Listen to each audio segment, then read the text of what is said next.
স্বাগত জানাচ্ছি ঢাকা এক্সপ্রেসের নিউজ রুম থেকে। আপনাদের সাথে আছি আমি সোহান আল রাজি। দর্শক, গত 5 আগস্ট ত্রয়োদশ জাতীয় সংসদ নির্বাচনের সময়সীমা ঘোষণা করেন প্রধান উপদেষ্টা ডক্টর মোহাম্মদ ইউনূস এবং উক্ত সময়সীমার মধ্যে নির্বাচন আয়োজনের প্রস্তুতি নিতে নির্বাচন কমিশনকে চিঠিও দিয়েছেন তিনি। তবে ফেব্রুয়ারিতে দেশে আদৌ নির্বাচন হবে কিনা কিংবা দেশের সার্বিক স্থিতিশীলতা এবং আইন শৃঙ্খলা পরিস্থিতি নির্বাচন আয়োজনের উপযোগী থাকবে কিনা তা নিয়ে সন্দিহান একটি পক্ষ। দর্শক, এসব নিয়ে আজকে কথা বলবো ঢাকা এক্সপ্রেসের নির্বাহী সম্পাদক সোহেল অটলের সঙ্গে। ভাই কেমন আছেন? ভালো আছি সোহান, থ্যাংক ইউ। তো ভাই, প্রথম প্রশ্ন আসলে আমরা যা ব্যাখ্যা করেছিলাম যে ফেব্রুয়ারিতে কি নির্বাচন হবে কিনা বা হবার সম্ভাবনা কতটুকু, কিংবা যদি ফেব্রুয়ারিতে নির্বাচন অনুষ্ঠিত না হয় বা না হওয়ার কোনো সম্ভাবনা থাকে তার পেছনের কারণটা কি থাকতে পারে বা কি কি কারণ আছে বলে আপনি মনে করছেন? এখন পর্যন্ত যেটা মনে হচ্ছে যে ফেব্রুয়ারিতে নির্বাচন হবে, কারণ রাষ্ট্রের সর্বোচ্চ জায়গা থেকে এই ঘোষণাটা এসছে, তাই না? আমাদের প্রধান উপদেষ্টা ডক্টর ইউনূস উনি 5 আগস্টের জাতির উদ্দেশ্যে ভাষণে পরিষ্কার করে বলেছেন যে আগামী ফেব্রুয়ারিতে নির্বাচনটা হবে রমজানের আগে। রমজানটা যেহেতু স্টার্ট হচ্ছে ফেব্রুয়ারির মাঝামাঝি বা শেষের দিকে, তার মানে ধরতে পারি যে আমরা ফেব্রুয়ারির মাঝামাঝির আগেই নির্বাচনটা হয়ে যাবে। এবং নির্বাচন কমিশন থেকেও বোধহয় একটা ঘোষণা আসছে যে 2 মাস আগে তারা তফসিল ঘোষণা করবে, অর্থাৎ ডিসেম্বরে তফসিল ঘোষণা হয়ে যাওয়ার কথা। এখন নির্বাচনটা হবে কি হবে না এই প্রশ্নটা উঠছে দুটো কারণে। নাম্বার 1 হচ্ছে যে এই নির্বাচন হওয়া না হওয়া নিয়ে পুরো একটা বছর এই অন্তর্বর্তী সরকার একটা ধোঁয়াশার মধ্যে কাটিয়ে দিয়েছে আমাদেরকে, দেশের মানুষকে কাটিয়ে দিয়েছে।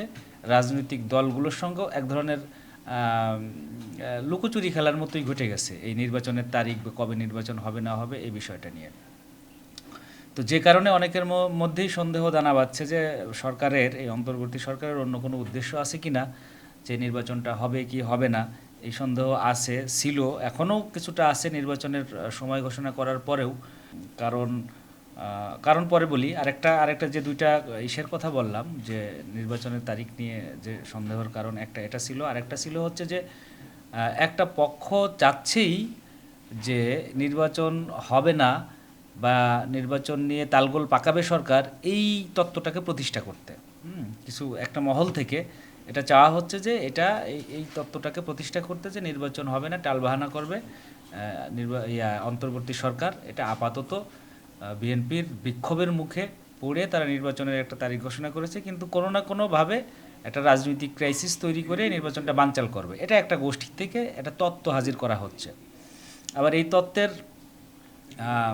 কিছুটা ইয়াও পাওয়া যাচ্ছে, মানে সত্যতাও আছে। এই কারণে আছে যে নির্বাচন নিয়ে শুরু থেকেই এ পর্যন্ত কোনো সুনির্দিষ্ট কোনো বক্তব্য আমাদের প্রধান উপদেষ্টা বা অন্তর্বর্তী সরকার দেয়নি। হ্যাঁ, শুরু থেকেই এ পর্যন্ত। ইভেন 5 আগস্টে নির্বাচন ফেব্রুয়ারিতে হবে চাইলে সেদিনও তারিখটা ঘোষণা করে দিতে পারতো।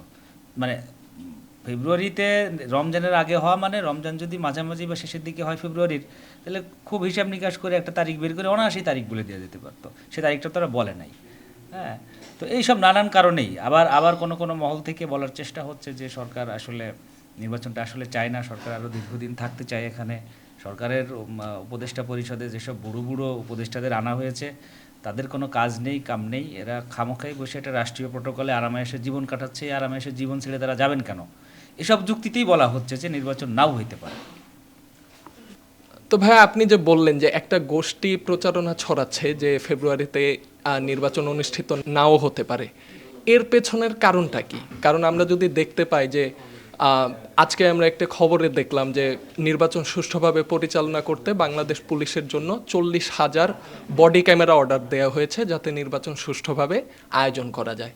পাশাপাশি আমরা দেখলাম যে প্রধান নির্বাচন কমিশনার কিছুদিন আগে বলেছেন যে কোনো নির্বাচনী আসনের যদি একটা ভোট কেন্দ্রেও কোনো অপ্রীতিকর ঘটনা ঘটে সে ওই সমগ্র আসন বা কনস্টিটিউয়েন্সির ভোটই বন্ধ করে দেবেন, সে নিজে বলেছেন। তো এবং পুলিশের পক্ষ থেকেও সুষ্ঠু নির্বাচন আয়োজনের ব্যাপারে ইতিবাচক ঘোষণা আমরা প্রতিদিনই মিডিয়ায় খবরে খবরে দেখতে পাই। তাহলে এই ধরনের তথ্য আসার কারণটা কি বলে মনে করেন? নির্বাচনের যেহেতু একটা সম্ভাব্য সময় ঘোষণা করা হয়েছে, সেটা অনেক দূরে না, এটা এখন থেকে 6 মাস দূরে মাত্র। তো সেক্ষেত্রে 6 মাস পরে যদি নির্বাচন হয় তাহলে নির্বাচন একটা সুষ্ঠু নির্বাচন অনুষ্ঠিত করার যাদের দায়িত্ব আছে তাদের তো সব ধরনের প্রস্তুতি এখন থেকে নিতে হবে। সেটার প্রস্তুতি হিসেবে এগুলো নিতে হবে, অটোমেটিকলি এটা নিতে হবে, কিছু করার নেই। তুমি যেগুলো বললে যে 40,000 ক্যামেরা বা বডি ক্যাম বা অন্য যা যা আছে যেগুলো যে প্রস্তুতি নেওয়ার দরকার সেগুলো নিতে হবে এখন। আর যে তত্ত্ব অনেকে একটা গোষ্ঠী থেকে বলার চেষ্টা করা হচ্ছে যে নির্বাচন হবে না, যে তত্ত্বটা দিচ্ছে, এটার এই তত্ত্ব দেওয়ার পিছনেও দুইটা কারণ থাকতে পারে। একটা কারণ হচ্ছে যে সচেতনভাবে একটা গোষ্ঠী এটা বলার চেষ্টা করতেছে যাতে অন্তর্বর্তী সরকারকে এক ধরনের হুঁশিয়ারি করা যে আমরা কিন্তু যে কোনো পরিস্থিতির জন্য তৈরি আছি, সো নির্বাচন না করে ধানাই পানাই কিন্তু করা যাবে না। এটা একটা গোষ্ঠীর থেকে একটা মেসেজ দেওয়ার চেষ্টা সচেতনভাবে দিচ্ছে তারা, যে যাতে পিছলায় না যায় এই জায়গাটা।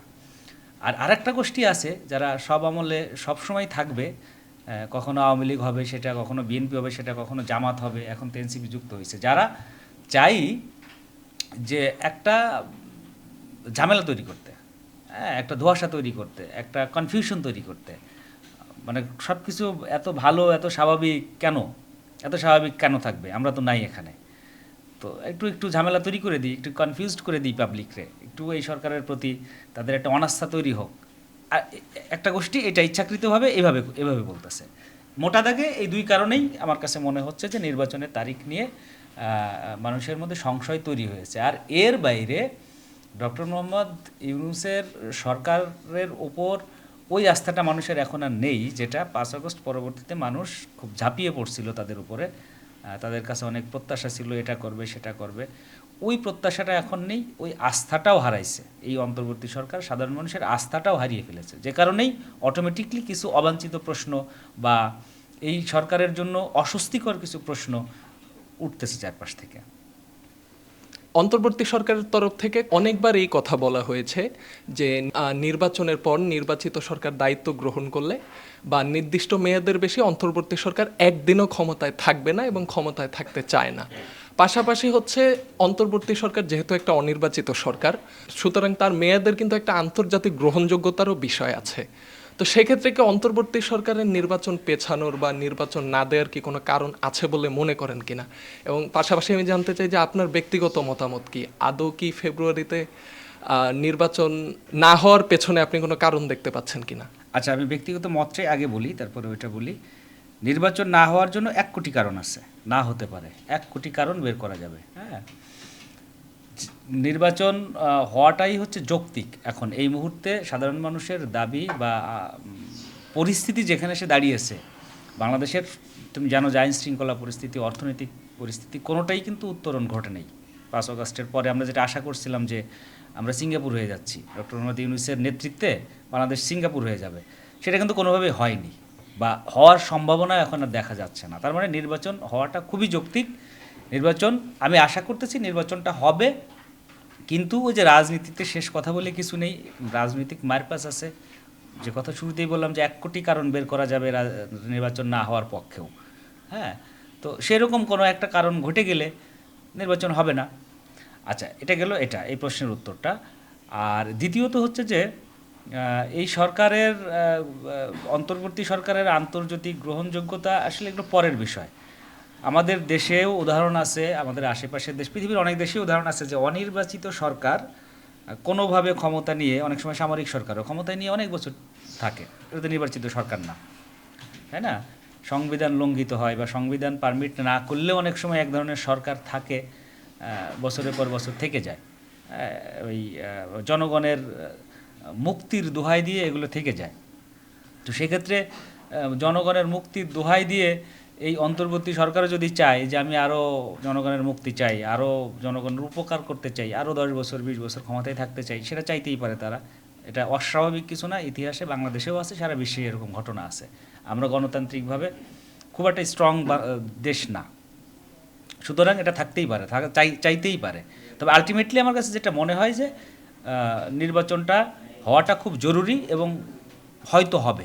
আশা করতেছি নির্বাচনটা ফেব্রুয়ারিতে নির্বাচনটা হয়ে যাবে। সরকার যদি চায় নির্বাচন না হোক এবং এরকম একটা পরিস্থিতি সৃষ্টি করতে চায়, দেশের অস্থিতিশীল পরিস্থিতি দেখি যে দেশ আসলে নির্বাচন পরিচালনার জন্য উপযুক্ত না, সেই ক্ষমতা কি অন্তর্বর্তী সরকারের আছে এরকম পরিস্থিতি সৃষ্টি করার? বর্তমান প্রেক্ষাপট বিবেচনায় যদি আমরা এই প্রশ্নটা করি। বর্তমান পরিস্থিতিতে সেই ক্ষমতা দৃশ্যত নেই। দেখা যাচ্ছে যে এই ক্ষমতাটা এই সরকারের নেই। কিন্তু ঘটনা হইল কি, ক্ষমতা এমন একটা মধু, এমন চমৎকার একটা মধু যে এই মধু ছেড়ে সহজে মানুষ যেতে চায় না। তুমি দেখলে না যে হাসিনাকে দেশ ছাড়া করতে, ক্ষমতা থেকে নামাইতে কত মানুষকে জীবন দিতে হলো, অর্থনৈতিকভাবে বাংলাদেশ কতটা ক্ষতিগ্রস্ত হলো, রাজনৈতিকভাবে আমরা কত পিছিয়ে গেলাম, সারা বিশ্বের কাছে আমরা কত ছোট হলাম। এটা তো ছোট হয় যে আমাদের দেশের শাসকরা আমাদেরকে এভাবে মারতেছে, পিটাচ্ছে, তবুও ক্ষমতা ছাড়তেছে না, তাই না? আন্তর্জাতিকভাবে আমরা ছোট হইলাম। সো ক্ষমতা একটা, মানে আমার কাছে মনে হয় যে ক্ষমতার লোভটা খুব মানে অদমনীয় লোভ, এটা সহজে দমন করা যায় না। হ্যাঁ, দমন করা যায় না। যে বললাম না, প্রথম প্রশ্নের উত্তরেই বললাম যে যেসব উপদেষ্টারা এখন আছেন বেশিরভাগেরই এখন রিটায়ারমেন্টে থাকার কথা, নাতি নাতনি নিয়ে খেলাধুলা করার কথা তাদের, ঘরে বসে নিয়মিত ডাক্তারের কাছে চেক আপ করতে যাওয়া, দাঁত ব্যথা, পেট ব্যথা, কোমর ব্যথা এইসব করার কথা। অথচ তারা কি করতেছে? তারা করতেছে হচ্ছে দেশ চালাচ্ছে তারা। তো এই যে সরকারি প্রোটোকলে যে চমৎকারভাবে করতেছে, দেশ চালাচ্ছে বা বসে আছে, এই মধু ছেড়ে সহজে তো যাইতে কারো মন চাওয়ার কথা না। আমরা তো বাঙালি জাতি, আমরা তো অত বেশি সভ্য না যে আমরা ছেড়ে চলে গেলাম, করে গেলাম, এটা চাওয়ার কথা না। তো সেখান থেকে এই সরকার স্বাভাবিকভাবেই মনে হতে পারে যে এই অন্তর্বর্তী সরকার তাদের ক্ষমতাকে দীর্ঘায়িত করতে চাচ্ছে বা চাইবে, এটা বা চেয়েছে বলেই 1 বছর পর্যন্ত আসছে। নির্বাচনটা আরও 6 মাস আগেই হতে পারতো, তাই না? 1 বছর পর্যন্ত আসছে। আর তার চেয়ে বড় কথা হচ্ছে যে এই সরকার আসলে ব্যর্থ, তারা নিজেরাও বুঝতেছে ব্যর্থ, কিছু করতে পারে নাই, কিছু করতে পারবেও না। যে প্রত্যাশা ছিল মানুষের, সেটা কিছুই করতে পারে নাই, সেই ধারে কাছেও যেতে পারে নাই। তবুও তারা খামোখাই সময়টাকে লেন্দি করলো। তো এই লেন্দি করার, এই লেন্দি যদি করতে পারছে, তাহলে আরও সামনে লেন্দি করার ইচ্ছাও তাদের থাকতে পারে। জি, যেহেতু নির্বাচনের একটা পথরেখা ঘোষণা করা হয়ে গেছে এবং ধারণা করা হচ্ছে যে ডিসেম্বর নাগাদ তফসিল ঘোষণা হয়ে যেতে পারে, তো সেক্ষেত্রে তো রাজনৈতিক দলগুলো আসলে মাঠ গোছানো শুরু করে দিয়েছে এবং দলীয় নেতারা যে যার নির্বাচনী আসনে প্রচার কাজ শুরু করে দিচ্ছে বা অতি শীঘ্রই শুরু করবে। তো সেক্ষেত্রে কি দেশের আইনশৃঙ্খলা পরিস্থিতি আরেকটু ভালো হওয়ার সুযোগ দেখছেন কিনা? আর একটু ভালো হওয়ার সুযোগ না, একটু ভালো অবশ্যই হতে হবে। এখন যে আইন শৃঙ্খলা পরিস্থিতি, এটা কোনোভাবেই একটা সুষ্ঠু নির্বাচনের জন্য উপযুক্ত পরিস্থিতি না, একদমই না। তো যেহেতু তফসিল ঘোষণা হয়ে গেলে দেশের আইন শৃঙ্খলা বাহিনী সহ প্রশাসন চলে যাবে হচ্ছে নির্বাচন কমিশনের অধীনে। তো নির্বাচন কমিশন চাইলেই তখন এই পরিস্থিতিটা চেঞ্জ করার চেষ্টা করতে পারবে। কিন্তু 2 মাসে, মাত্র 2 মাসে আসলে এটা আদৌ সম্ভব হবে কি না এটা আমি জানি না। তবে আমার ধারণা যে এই পরিস্থিতি, এখনও তো 6 মাস সময় আছে, নির্বাচন আসতে আসতে এই পরিস্থিতি কিছুটা চেঞ্জ হবে। সরকারও জানে, অন্তর্বর্তী সরকারও জানে যে এই পরিস্থিতিতে নির্বাচন হলে সেটা সুষ্ঠু নির্বাচন হবে না। আর নির্বাচন কমিশনের নিশ্চয়ই কোনো স্পেশাল উদ্যোগ থাকবেই এ ব্যাপারে, আমার ধারণা। ধন্যবাদ আপনাকে। Thank you. তো দর্শক, এই ছিল নির্বাচন উপলক্ষে ঢাকা এক্সপ্রেসের আজকের নিউজ রুম পর্যালোচনা। আপনাদের কাছে আবার হাজির হব ভিন্ন কোনো দিনে, ভিন্ন কোনো বিষয় নিয়ে। ততদিন পর্যন্ত ভালো থাকুন, সুস্থ থাকুন, ঢাকা এক্সপ্রেসের সঙ্গেই থাকুন।